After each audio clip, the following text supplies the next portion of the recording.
Get ready to do life and business on your terms and truly live your big ticket life.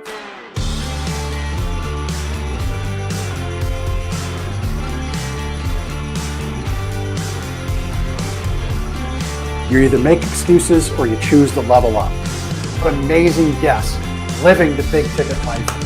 Woo! Woo! Brandon Britting here. Appreciate you having me here today, man. It's that kind of discernment, that kind of focus, that kind of forward thinking that's so important if you're going to succeed in business today. Jeff and I are like friends. We're real friends. We are like so you unlock fortune and freedom without all the stress that normally comes along with it. It all comes down to your why. Your business, why are you doing it? How is it going to change the world and what's it going to do for your family? I want you to celebrate your success. Talk about the struggle, but I promise you, the story is in your struggle. They'll never be able to say that about me because people only see me working hard in anything that I'm doing whenever they see me. Focused on your success and the success of those around you. But being that constant in your community, good or bad, whether things are great in the community, bad in the community, who's steady? Unapologetically do business and life on your terms and truly live your big ticket life. What amazing guests living the big ticket life. And we discuss how they do it and the big ticket methods they use. The things that make your life successful so you do life and business on your terms. In and of itself, the only limitations that we really have on ourselves is the ones that we allow to be put on ourselves. And most people don't look at it in that perspective. There's nothing wrong with being humble, but there's also nothing wrong with stepping into your superpower and letting people know who you are.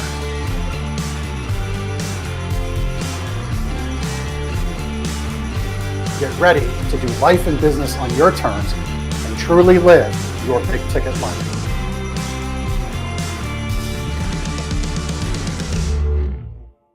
This part for me is all about, as a leader, where we realize our true positions as leaders. And it's actually appropriate, Amy, that you would be on the line tonight because it was Amy's artwork that's on the book cover of The Space for Leadership. So again, thank you so much, Amy. It's funny how the world works. It's funny how the universe works. It's funny how we're divinely connected. Amy created this piece after the loss of a dog, her husky, and I lost a husky too as a child. And so, it's funny how we're just intrinsically connected if we choose to look for ways to be connected. If we choose to listen, if we choose to ask questions, we do become better connected. And I think that's a big, big part of leadership, realizing our true position in leadership, that being a leader isn't about our way. It's not about our way being the best way. It's not about our way always being right. It's about finding the best answers for the people around us who we seek to impact. I mean, that's people you sell to. Maybe that's people you're charged to lead as a manager. But ultimately, if we understand our true position as a leader is to create that impact, we can do some pretty cool things. And I actually brought up the piece of artwork that Amy sent me, so kind to send me. So here it is. In the book on Amazon, I apologize, it's washed out. I think it has to do with their print settings. So it's a lot more vibrant here, as you can see. This is not the fact that it's lighting. It's literally different than what you're being sent on Amazon, but I unfortunately have no control over that. But I chose this piece before I get into our time together. I wanted to share this tonight as we wrapped up. I chose this piece because for me, there's darkness at the bottom and it trickles up into light. And I think if we look inside of ourselves, if we look inside those that we lead, those that we have the opportunity to impact, they're on this journey, right? There is darkness around them. There's light around them. It can be all light. There can be darkness up above. There can be light down in the darkness and all parts in between. And that's how this piece spoke to me. And I wanted to share it. And, as a leader, it's on us to recognize that in people. It's on us to recognize they're at a different spot in their journey. And just because they come in our world and just because they like our company's values and products and services, and because they've rocked it out before, sold other similar things, and we think that they would be a tremendous fit, all of that can be true. And at the same time, all of that can be true. And they could come to us a week after starting, 10 years into being with us, 5 years, whatever it might be. And all of a sudden, they could be realizing they're hiding something right in plain sight. It could be a child that's got a drug addiction. It could be a child that's really struggling in school. It could be a child that's got, a multitude of problems. It could be a problem at home with a spouse. It could be, something that's dredged its way up from the bottom. And whereas their world was this on top, now it's the darkness on top. And as leaders, we got to understand that ultimately we get so much time from our people in a week, in a month, in a year, in the 10 years together. Somebody that works 20 years with a company or spends 20 years in a business, if we just divide that up into thirds, they're going to spend a third of that sleeping and a third of that working. They got a third left to live their life. And that's being real conservative and real fair to the numbers, because there's travel time, there's downtime, there's unwind time. So that third we got to step into our position as leaders and really realize that ultimately we need to lead change for the people we lead. And so the first thing I want to touch on about is this, and I had this today on my coaching call. So I always think when you're looking to be coached, when you're looking to get influence in your life, a very good question to ask is, tell me who your coaches, who your mentors, who your influencers are right now. It doesn't even need to be that they're paying somebody, although I am. But it would be a smart question to ask, if not for anything. What books are you reading? What podcasts do you listen to? That'll tell you a lot. But today, on a coaching session that I was a part of, this quote was shared with me. It's really profound because it ties into tonight. And again, if we just go through life thinking all of these things are coincidence, I think that's a fairly sad way to live. Now, you may choose to not believe in a higher power, and that's fine. But I think embracing it would mean there's a lot more working for you than isn't. And so this quote is that comfort doesn't change the world. Vulnerability changes everything. And so as a leader, creating a place of comfort, trying to install your comfort, a place of comfort on to your people, I don't know, it helps them. I think being vulnerable helps them.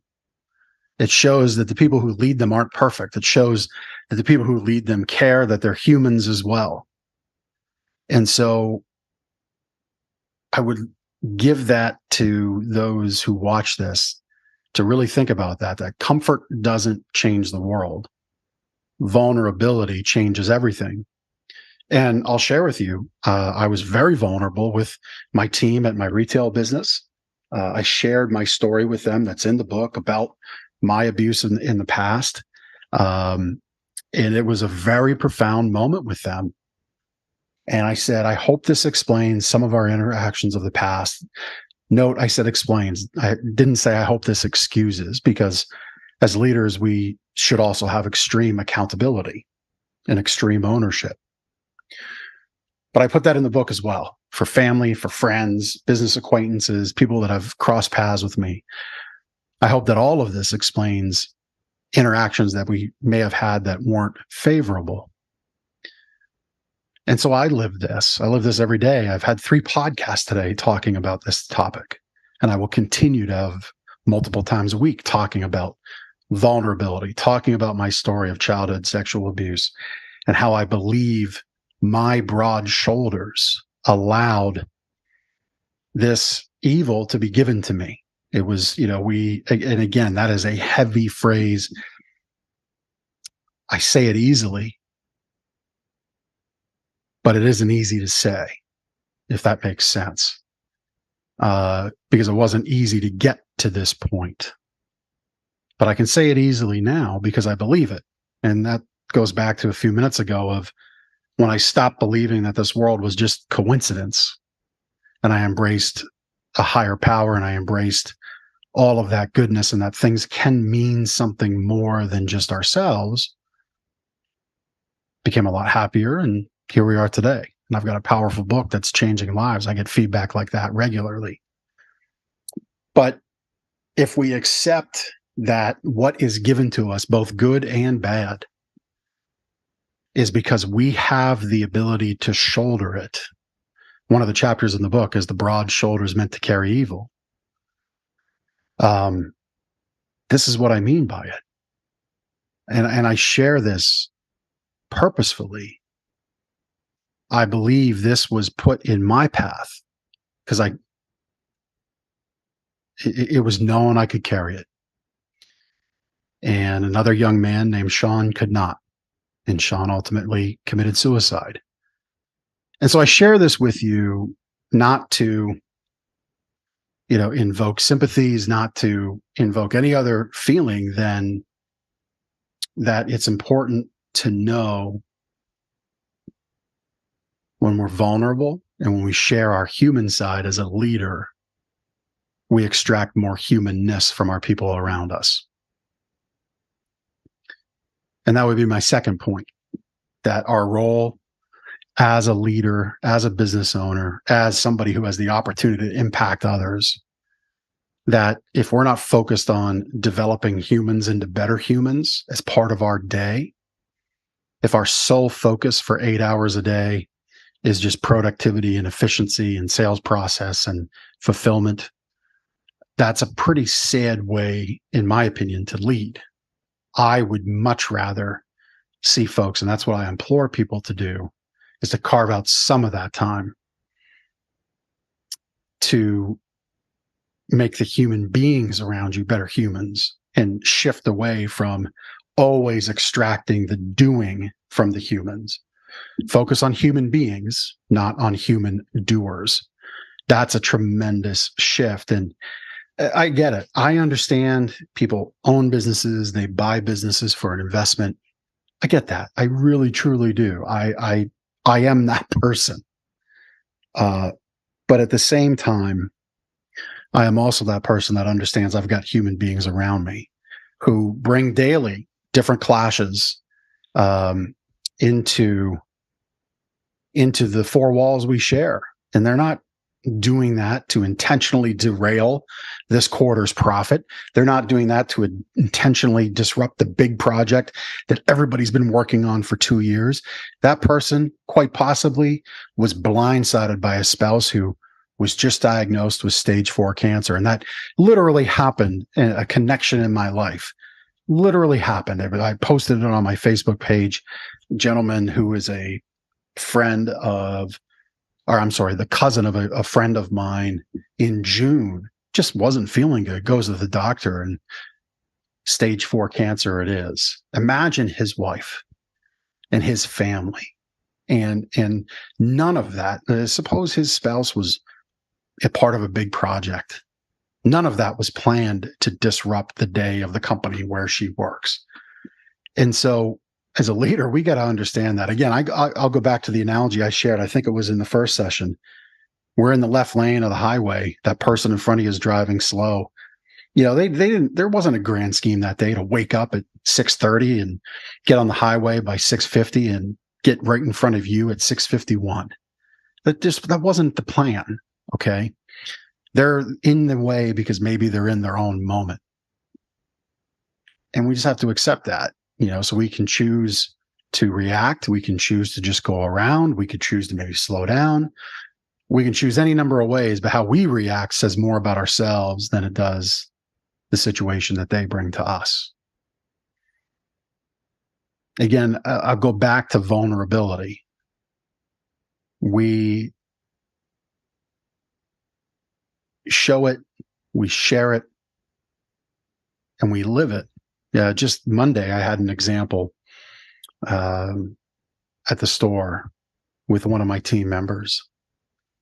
And it was a clash.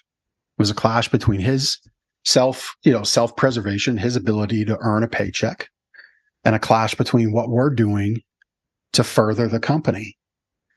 And it was really a 15-minute overlap of time and literal airspace because we were recording a podcast. And, I know what the underlying feeling is. This person is moving. There's a lot of expenses. Business is in the retail world right now is insane. As I'm recording this, October 23, is just tremendous highs and deep lows. And that's the way it is. And a smart business owner tries to extend those highs and make those lows pretty narrow. That's my goal right now. And so this clash exists. And when you go 1 week having a third of the door swings that you had the prior week, and then the following week, it's 3 times the best week in the last month, it's a mental roller coaster. But I recognize that clash. And I just very vulnerably said, listen, I get this. I've been here. I've lived your life. And what I can tell you is you will never go without, even if we have to. And we've done that in that business. Thankfully, I've had multiple streams of income over the years, but there has been times going back 7-8 years ago. It was tough for me to come home at Christmas and tell my wife we're not bringing home a paycheck just before Christmas. But I could also say all of our employees are. And so that level of vulnerability and understanding and assurance then, hey, you will never go without, is very powerful. Understanding the human element of things as a leader, I think it's some of the most important work that we can do. And yeah, Joanna, show it, share it. Yeah, love it. Some of the comments are coming directly to me, and that's fine. If we want them for others, we should change that. You have to do that. I can't control that. And it's okay if you just want to send them right to me. But sorry, I just this is why I'm bad at running the Zoom. I should always have somebody run my Zooms for me. This is why on my podcast shows I have a great production team that does them for me. I just get to come and host and be the guest or speak with cool people.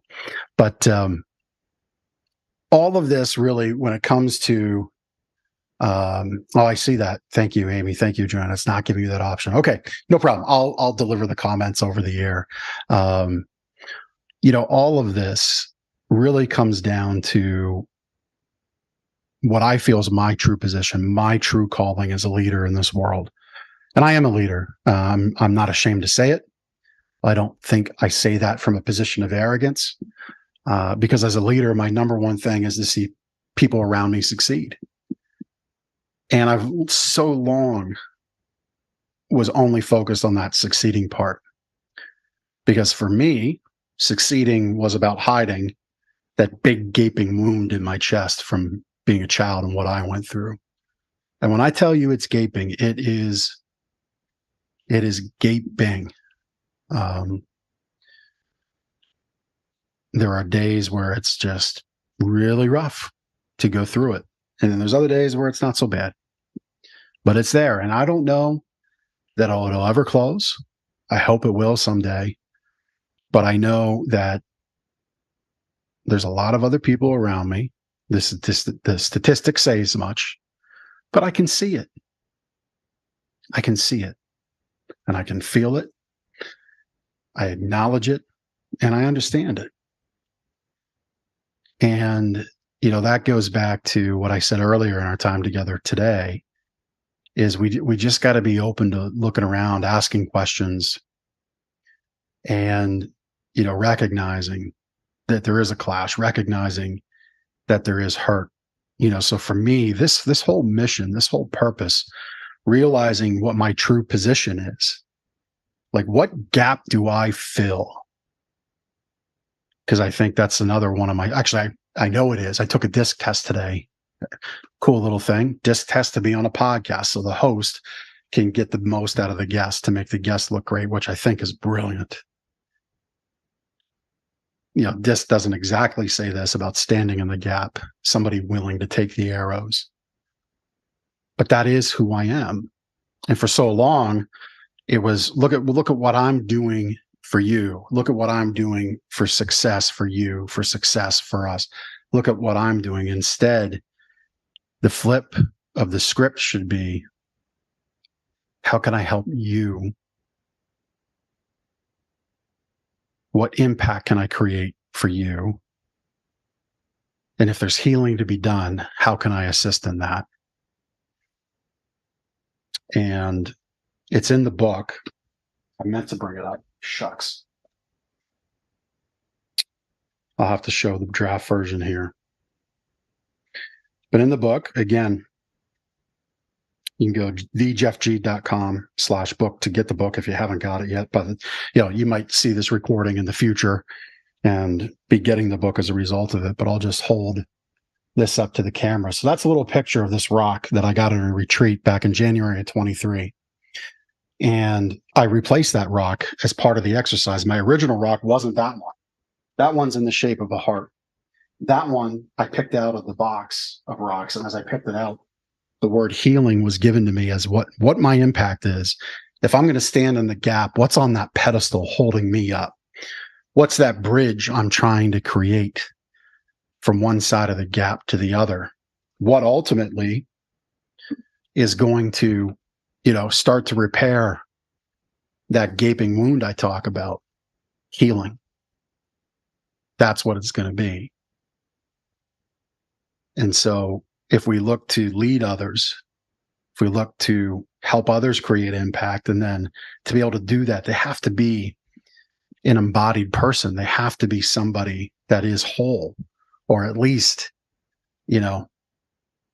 only has a couple holes in the bucket, right? You got a couple holes in the bucket, you can at least fill it quick and carry it and throw some water on the flower bed.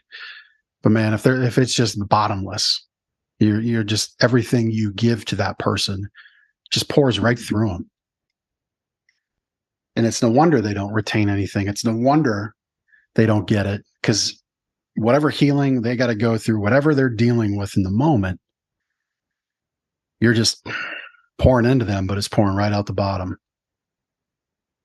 And so that little rock came to me in that moment. Again, it goes back to, if we believe that things are just coincidental, I would have just kept that first one. But I felt that it was important that I exchanged it. And that was an offer. Not everybody had to exchange it, but I felt it was time. And I pulled it out blind. And it was that rock. And in that moment, it was that word healing. And that rock is shaped somewhat, I see a heart, kind of like everybody looks up at the clouds. You can see a crocodile. Some people see a sheep. Some people see a ship. Some people see a car, whatever. I think it's fairly indisputable. That rock in the book, you can see it for yourself, is in the shape of a heart. And so when we heal, it is heart work, I guess we could call it, when we look to heal others. And that's my true position in this world, is to deliver healing. And I'm hoping that I've given you some things to think about amplifying your impact through healing. It may not be as profound as what I've gone through for you. It might be different. And I should preface, please don't weigh what is your traumas, your needs for healing against my life. I used an example today. You could have come, and I'm sure this person is out there. I'm sure there's thousands of them out there in the world, if not tens of thousands. You could be from a multi-generational family in which maternal and paternal grandparents and great-grandparents are or were present. Mom and dad are present, siblings, cousins galore. Christmas dinner, you got to rent out the local fire hall because there's 75 people.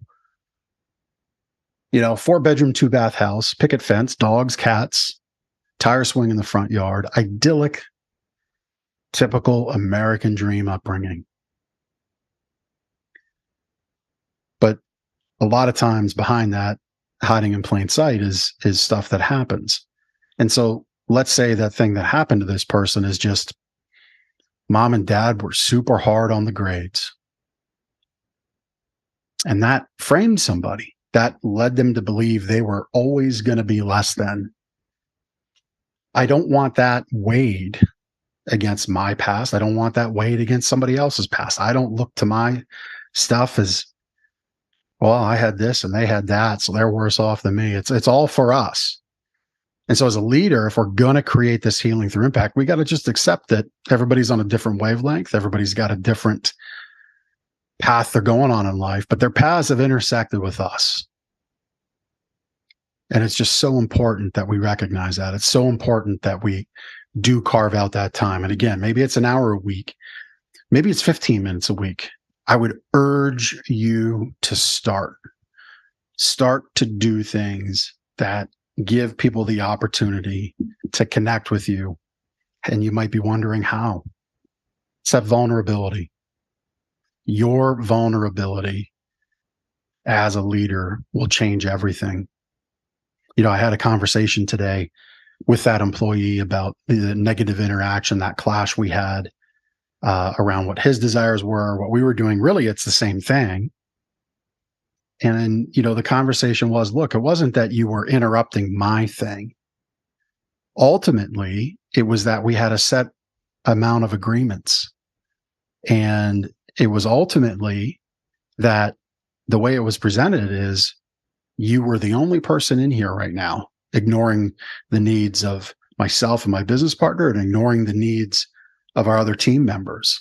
And even so, when we tried to have a conversation about it, the tone and volume elevated to where it continued to interrupt everybody. So it isn't even about stepping on my thing I'm doing. It's about how we work together. And, once that was understood, this person saw it. They're like, oh, okay, I get it now. Like, yeah, this is about all of us.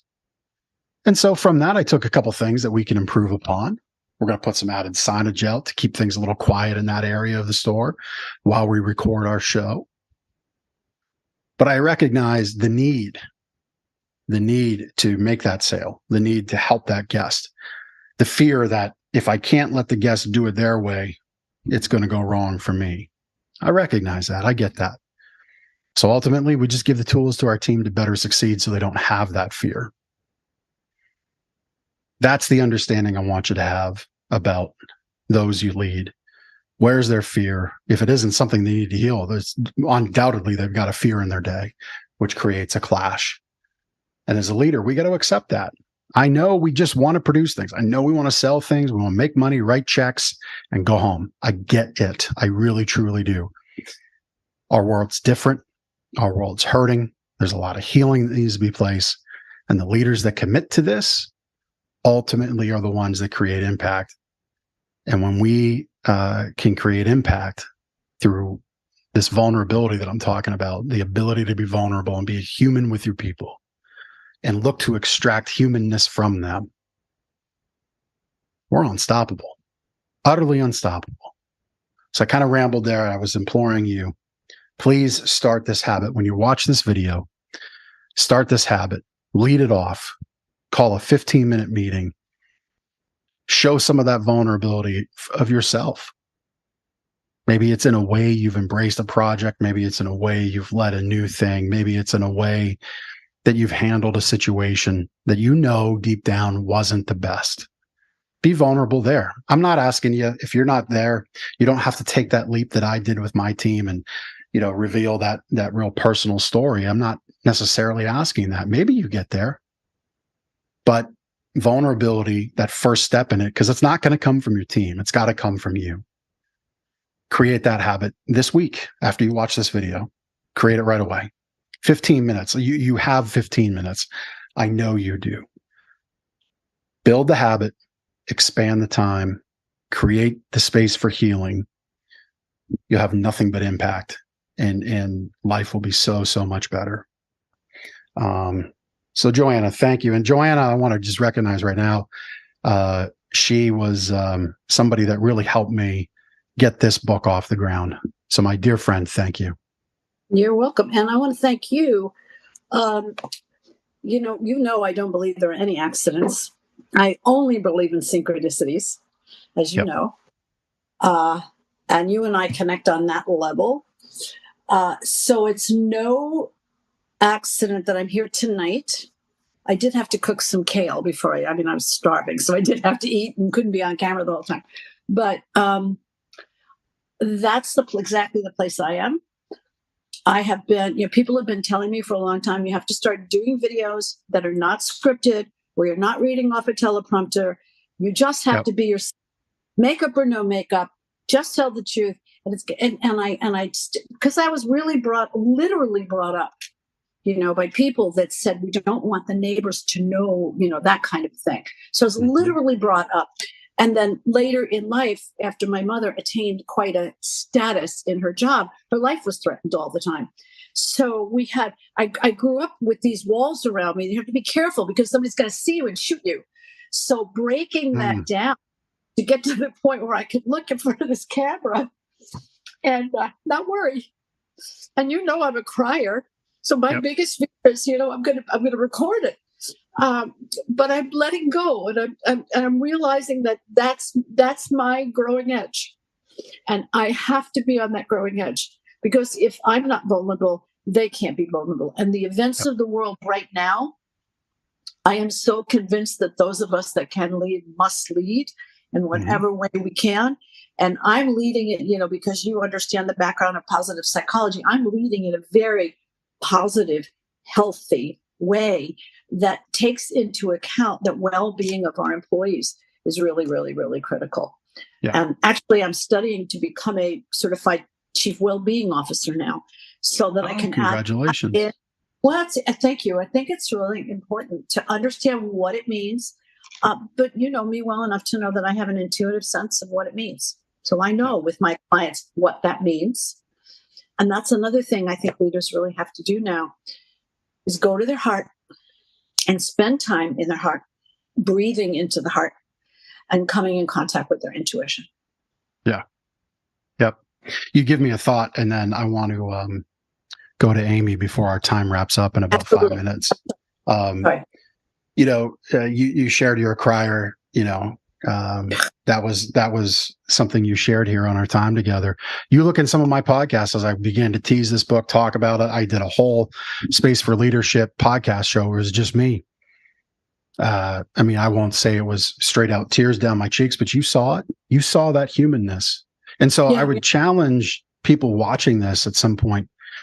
Your team, those you lead, have seen emotions, sure, probably negative ones, yelling, upset, finger pointing, right? I would hope they've seen some happiness. But if they haven't seen that human side that Joanna, thank you for sharing and being awesome to share it with us. If they haven't seen that, I guarantee you, whether you employ men, women, whatever, I guarantee you, there has been point of frustration, crying in a car, fists in a wall at home, throwing weights around on a bench, something. It's happened. And so if you're going to engage and just show that negative side and then a glimpse of happiness, which really gets received as, oh, this is just fake. If you're not willing to show that vulnerability, and yet you expect, the expectation is to pour the soul into the thing, into the goal, into the project, into the company. It's just such an imbalance. And I would just challenge as a leader for us to fix that imbalance with vulnerability. So again, Joanna, thank you. Thank you so much. Thank you again for reminding us about vulnerability. And the place we have to touch is the soul. Yep. Thank you. Amy, you're in your studio. It's my background, but that is my, yeah. Wow. So Joanna and Amy, you need to know each other. Sure we do. I can tell by her art. Yeah. So I'll make sure to make an intro. Let me just make a note here because I'll forget if I don't. I'll make an intro to the both of you, but you need to both know each other. So Amy, thank you again for your contribution. I hope I was able to share some wisdom, knowledge, some insights with you tonight. Did you have any questions? I just kind of wanted to bring you on again. Thank you for your contribution, the artwork, your chapter. our work was so profound in more ways than I think we both knew at the time. Mm-hmm. Yeah. And I don't know that I remember you sharing with me that you lost a husky as well. So that really touched my heart, but I could tell when we originally spoke that you connected with that piece, like more all of the other ones, but contributing to the book, for me, that was an honor to contribute to you and give back to you and your readers. And I just felt called to send you that piece because I just felt you needed to have it, just because of the way that you did connect with it. And, like I told you in your personal note that I sent you, just a brighter reminder for where you were and where you've come to today. So I've got that note right here, tucked into the back of the painting, so I never lose it. So thank you. You're welcome. It was an honor. Well, it was great to have everybody be a part of this, and again, Joanna, thank you for the start. Thank you. That's what I can say. This has been a lot of fun to come together this way. So the recordings you're going to be watching, I'm now speaking to people in the future. We're getting in the DeLorean time traveling here. In the future, you'll see this, you'll get this. Reach out to me on social media if you love something about it. If you have questions, please do reach out to me in whatever channel you see this. I'll get that comment. It comes right to me, and we'll be able to engage that way. So thank you so much, everybody. Joanna, really great to see you. We will catch up personally one-to-one here this week, if not this week, early next week. But everybody, thank you. Thank you for being a part of this journey. I hope in the time and place that we connect with this, it really does mean something for you. It would mean a lot to me to have these words in this session or the words on the other two give you that opportunity for heal. Because if it does, and please let me know, this wound in here just gets a little smaller. So I'd appreciate that. So thank you. We'll see everybody around. Joanna, Amy, thank you so much. And thank you. Get the book, and you can get that at thejeffg.com/book. And on that form, you can activate bonuses that correspond with your purchase, and you'll get this recording or others. So with that, I'll sign off. Thank you all so much. Have a wonderful, wonderful night. Thank you so much for taking the time to listen to this episode of The Big Ticket Life. You've heard from another amazing guest living their own big ticket life, and now it's time to live yours. First, I'd love for you to take me up on my free gift to you. Claim your gift at gift.thebigticketlife.live. That's gift.thebigticketlife.live. See, all your life you've been told what is and what isn't possible by the loudest voices from the cheapest seats. It's time to finally do life and business on your terms. Sure, you've heard similar things, but without clarity on what can be done, it's easy to have your customers, employees, maybe even partners, and your spouse keep you from truly living a big ticket life. My big ticket methods shift you into that investor seat in your business, away from commodity and away from competition, into a market of one, so you can finally live your own big ticket life. So my gift to you is for you to book your discovery call today, where we'll uncover first the Chivo behaviors, those chief everything officer behaviors that hold you back, and why moving into the investor seat in your own business is critical. 2, we'll uncover the premium position that's up for grabs right now in your market that you're missing out on. And 3, which big ticket methodologies are just waiting to be dropped into your business to explode your sales and profits. So again, thanks for listening to this episode. I'd love for you to take action right now. Accept this gift, book your call, go to gift.thebigticketlife.live. Again, that's gift.thebigticketlife.live.